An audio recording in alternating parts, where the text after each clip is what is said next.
Welcome back to A Work in Progress with myself. I am Josh MATUSAK, and as you can probably imagine, this week's our Halloween edition. So we took it to the streets to see what you guys are dressing up for this Halloween.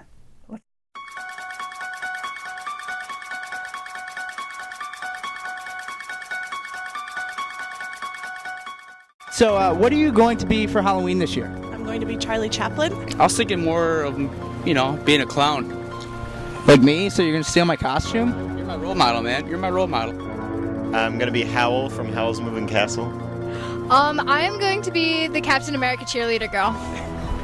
Well, I'm going to order a dress that makes me the TARDIS from Doctor Who. I was thinking about going as the chick from Brave, since I'm... That would be awesome. When is Halloween? Halloween is Wednesday, which is weird. This Wednesday? I mean, no, It is. Wednesday. Oh, okay. Because I thought it was today.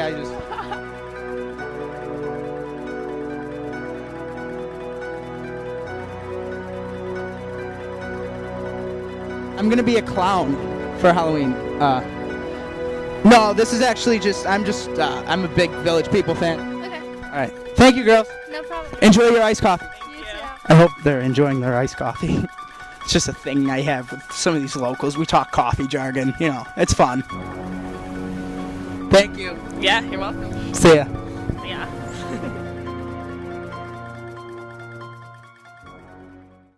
Wow. I guess you really can dress up like a character from Stephen King's It and have it be okay. Thanks, Geneseo. And now it's time for some news. A local art show entitled The Finger Lakes Above and Below will take place on October 27th at the Livingston Arts in Mount Morris, beginning at 12 p.m. Livonia artist Gloria Betlam has spent time getting mentored by geologists and other specialists to make sure her work geared towards the environment is accurate.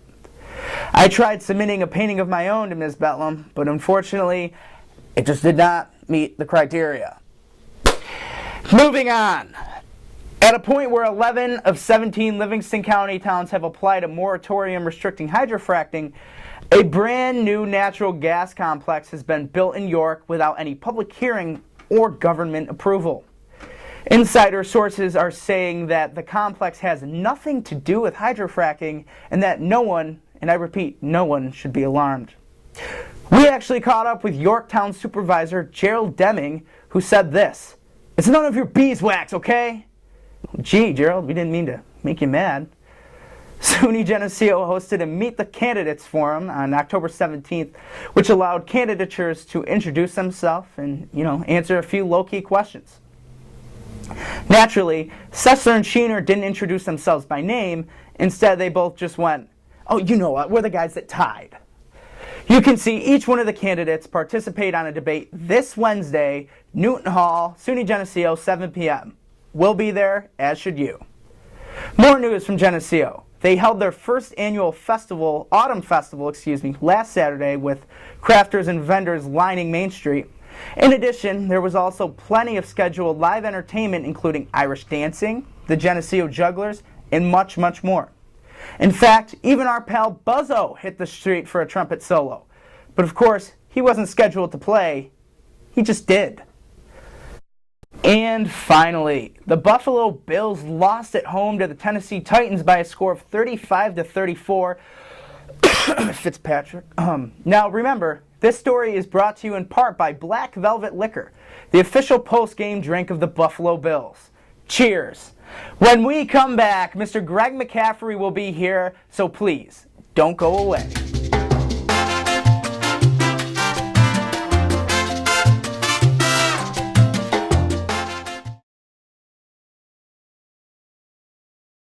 Remember to visit GeneseeSun.com. We like the region.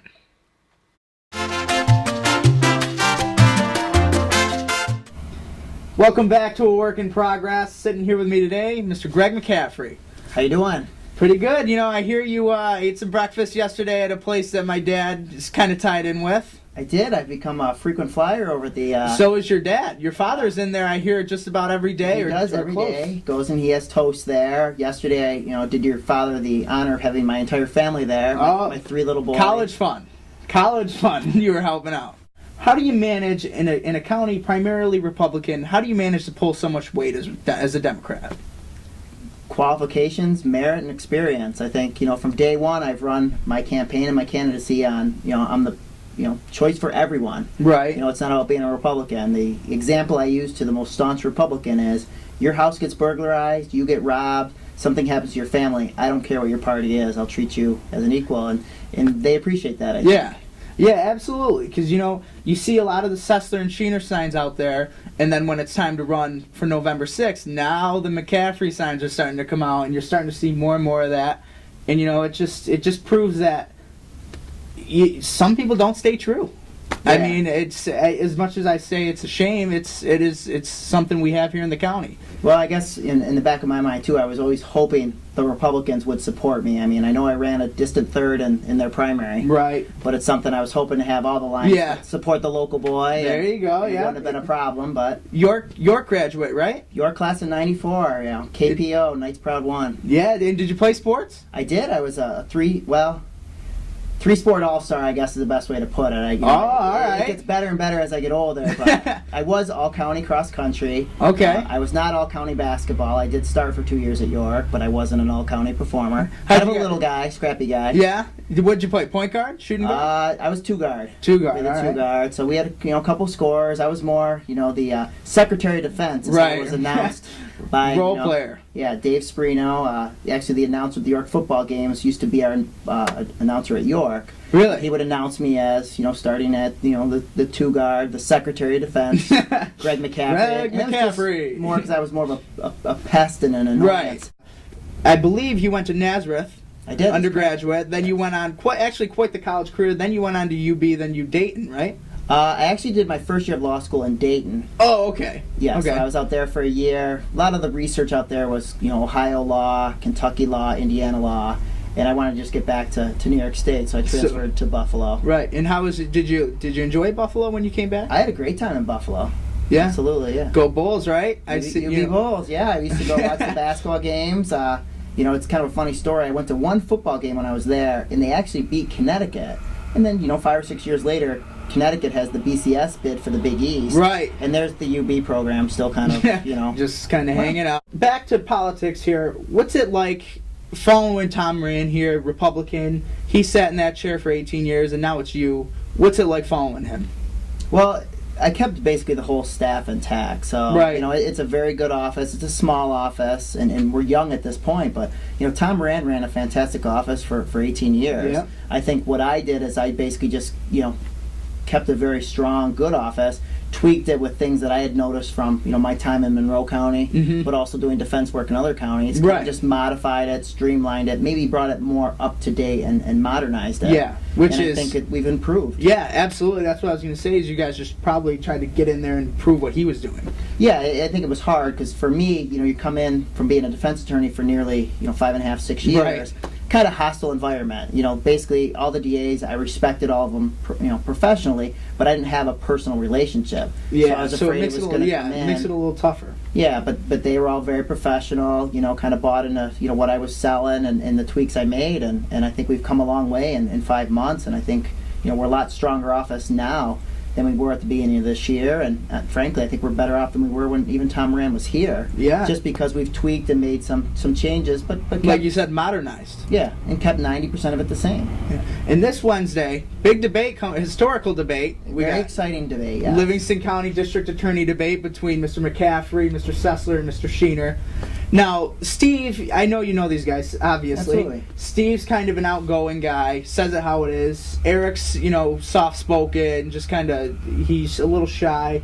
And then you're kind of the middle ground there. You say what you want to say, but you're also kind of a genuine, soft-spoken guy at sometimes. How are you going to play your role in this debate? Well, I think it's actually that I would disagree with your statement of being soft-spoken. I don't think you've seen me in court. I think it's just something that, as a defense attorney locally, I was obviously an advocate for my client, and when you go to trial, you're there protecting your client's interests. Yeah. And I think, I haven't had the opportunity to try a case since I've been down here. I've had a couple hearings. I'm in court on a weekly basis, but it's something I'm very passionate about. It's something I believe in.